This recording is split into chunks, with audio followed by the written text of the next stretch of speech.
In Judges 15:1-20, Samson's conflict with the Philistines intensifies.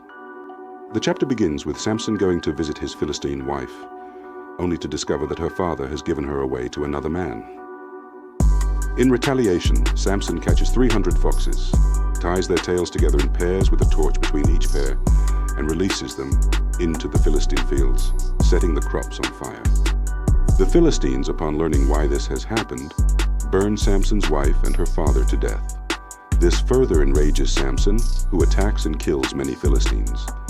He then takes refuge in the cave of the rock of Etam. The Philistines go up to Judah and encamp there to capture Samson. The men of Judah, not wanting to be at odds with the Philistines, agree to hand over Samson. They bind him with new ropes and bring him to the Philistines.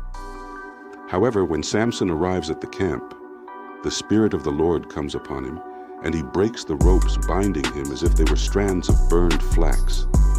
Using the fresh jawbone of a donkey, Samson strikes down 1,000 Philistines.